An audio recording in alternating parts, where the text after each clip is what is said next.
নমস্কার সবাইকে, আমি মেনকা। আমার চ্যানেল হাতাখুন্তি কড়াইতে আপনাদের সবাইকে স্বাগত। বাজারে কিন্তু এখন ভেন্ডি, পটল, ঝিঙে ছাড়া সেরকম কিছুই নেই। শীতকালে অনেক কিছু সবজির অপশন থাকে।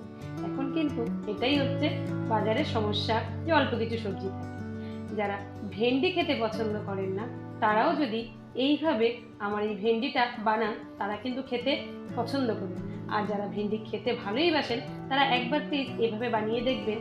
এটা একদমই নিরামিষ, সম্পূর্ণ নিরামিষ, সাধারণ কিছু ঘরোয়া মশলা দিয়ে আমি একটা ভেন্ডির রেসিপি বানিয়েছি। চলুন সেটাই শেয়ার করি আপনাদের সাথে। আর যদি রেসিপিটা দেখতে দেখতে ভালো লেগে যায় তাহলে প্লিজ আমার চ্যানেলটাকে একটা লাইক, শেয়ার এবং সাবস্ক্রাইব করে দেবেন। আর ফেসবুক থেকে যদি দেখেন আমার এই রান্নাগুলো তাহলে প্লিজ আমার চ্যানেলটাকে ফলো করে দেবেন। আর রান্নাটাকে স্কিপ না করে পুরো দেখার জন্য অনুরোধ রইল। চলুন তাহলে রান্নাটা শুরু করা যাক। আমি এখানটা প্রায় 400 গ্রাম মতো কচি কচি ছোট ছোট ভেন্ডি নিয়ে নিয়েছি। যেহেতু ছোট ছোট নিয়েছি, এটা কিন্তু কেটে রান্না করা যাবে না, আস্তে আস্তেই রান্না করতে হবে। তার জন্য এরকম ভেন্ডির আগা আর যে মাথাগুলো থাকে সেগুলো কেটে দিয়ে আমি সবকটা ভেন্ডিগুলোকে কিন্তু এরকমভাবে কেটে নেব। আগাটা আর একটুখানি মাথাটা কেটে নেব। আর ভেন্ডিটা কাটার আগে কিন্তু ভালো করে আমি ধুয়ে জল ঝাড়িয়ে নিয়েছি যাতে জল না থাকে। আমার সব কটা ভেন্ডি কাটা হয়ে গেছে। চলুন এই ভেন্ডিটা রান্না করতে যে মশলাটা লাগবে সেই মশলাটার জন্য খুবই সাধারণ কিছু লাগবে। সেটা হচ্ছে আমি এখানটা 2 চামচ মতন পোস্ত নিয়ে নিয়েছি। এখানটা চাইলে আপনি 1 চামচ পোস্তও দিতে পারেন বা একটু বেশি পোস্তও দিতে পারেন।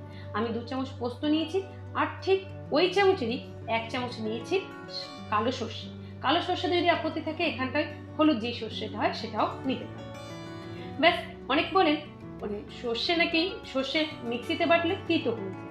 তিতো যাতে না হয় তার জন্য এখানটা 4-5টা কাজু বাদাম দিয়ে দেবেন।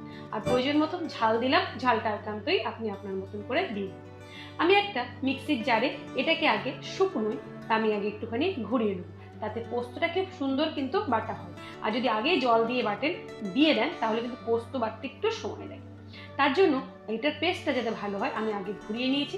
এরপরে এর মধ্যে দিয়ে দেবো একটু জল দিয়ে দেখুন আমি পোস্তর পেস্টটা তৈরি করে নিয়েছি। মিক্সির জারটা ধুয়ে আমি এর মধ্যে পুরো পোস্তটা ঢেলে দিলাম।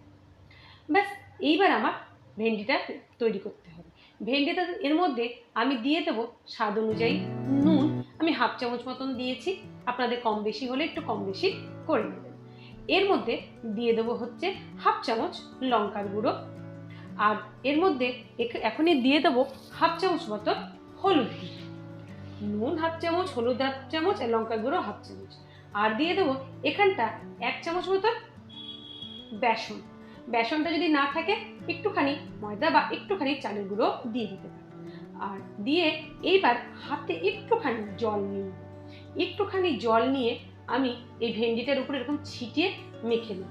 মাখলে কি হবে, যাতে এই যে মশলাগুলো দিয়েছি সব জানে ভেন্ডির গায়ে লেগে যায়। এভাবে হালকা হাতে ভেন্ডির গায়ে পুরো মশলাটাকে লাগিয়ে। এইবার গ্যাসে একটা কড়াই বসিয়ে দিয়েছি। কড়াইটাকে ভালো করে গরম করে এতে আমি 3 চামচ মতো তেল দিয়েছি। আপনি যদি সর্ষের তেল খান তাহলে এখানটা সর্ষের তেল দেবেন, যেহেতু আমি সাদা তেলে খাই বলে আমি এখানটা সাদা তেলই নিলাম। এইবার তেলটা যখন খুব ভালো গরম হয়ে যাবে, ভেন্ডিটা একসাথে সব ভাজবেন না, অল্প অল্প এরকম ফাঁকা ফাঁকা করে দিয়ে ভেন্ডিগুলোকে 2 থেকে 2.5 মিনিট করে একটুখানি এপিট ওপিট করে ভেজে নেবেন। খুব লাল লাল করে, খুব কড়া করেও ভাজবে না। ভেন্ডি খুব নরম, খুব তাড়াতাড়ি কিন্তু এটা সেদ্ধ হয়ে যায়। ব্যাস, আমার ভেন্ডিটাকে আমি পুরোপুরি এরকম করে 2 থেকে 2.5 মিনিট করে এপিট ওপিট করে একটু নাড়িয়ে আমার ভেজে নিয়েছি। আমার এই একবার কিন্তু ভাজা হয়ে গেছে। এইবার এইগুলোকে তুলে আর যে কটা ভেন্ডি বাকি আছে সেই কটা ভেন্ডিকেও কিন্তু আমি ঠিক এই তেলে একই প্রসেসে আমি কিন্তু ভেজে নিই। আর আপনারা কি এইভাবে ভেন্ডি রান্না করে খান কিনা আমাকে অবশ্যই একটু কমেন্টে জানাবেন। আর কে কোথা থেকে আমার এই রান্নাগুলো দেখছেন আমাকে কিন্তু প্লিজ কমেন্টে জানাবেন। আমি দেখুন আর পুরো ভেন্ডিটাই কিন্তু আমার ভাজা হয়ে গেছে।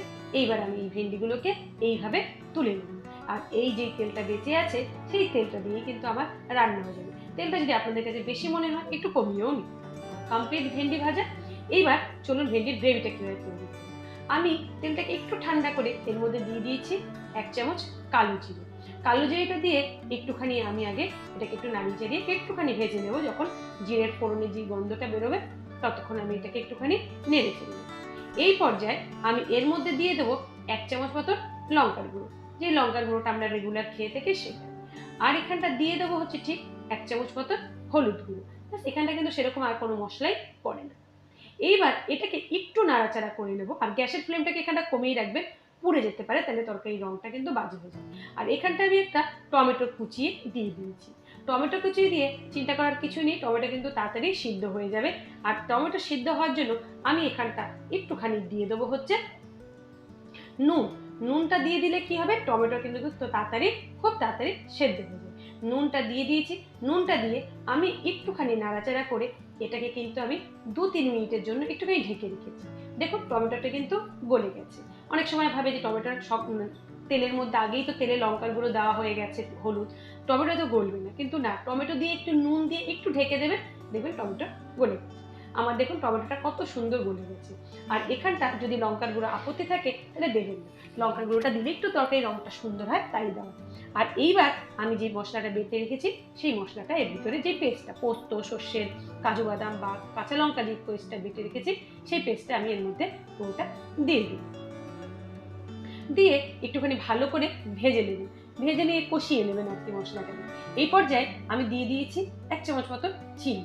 আর নিরামিষ রান্নায় একটুখানি চিনি দিলে কিন্তু খুবই ভালোই লাগে। আর এখানটা একটু চিনি দেওয়ার কারণ আর একটা, যে তরকারির কিন্তু রং এবং স্বাদ দুটোই ব্যালেন্স করে। আর কষানোর সময় চিনি দিলে রংটা কিন্তু খুবই সুন্দর হয়। দেখুন রান্নার সবসময় এমনভাবে রান্না করতে হবে, অনেক সবজির অনেক রকম স্বাদ থাকে না, কিন্তু এমনভাবে রান্না করতে হবে তখন জানি সেই সবজির সেই মশলার স্বাদ সব মিলে জানি একটা বেশ ভালো স্বাদ হয়। আর অনেক বাড়িতেই আছে এ ভেন্ডি খায় না, এ পটল খায় না, তাদের জন্য অনেক রকমভাবে রান্না করতে হয়।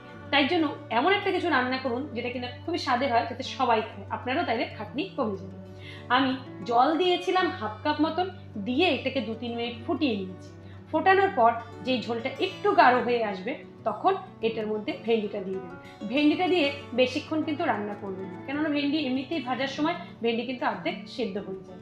এখানটা আমি একটুখানি নুন মিষ্টিটা চেক করে নেব, আমার একদমই ঠিক রয়েছে। আর নিরামিষ রান্নায় একটু মিষ্টি দিলে ভালোই লাগে।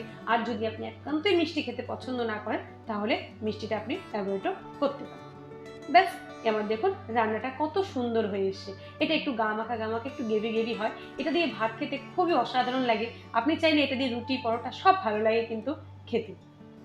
আমার এই রান্নাটা একদম কমপ্লিট হয়ে গেছে।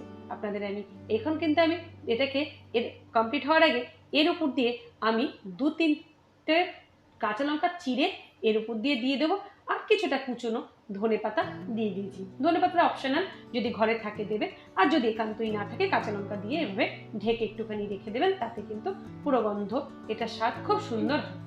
ব্যাস, আমার এই রান্নাটা একদম কমপ্লিট হয়ে গেছে। আমি কিন্তু গ্যাসটা বন্ধ করে দিয়েছি, এটা একটু ঠান্ডা হওয়া অবধি আমি একটুখানি গ্যাসের উপরে এটাকে কিন্তু রেখে দেবো।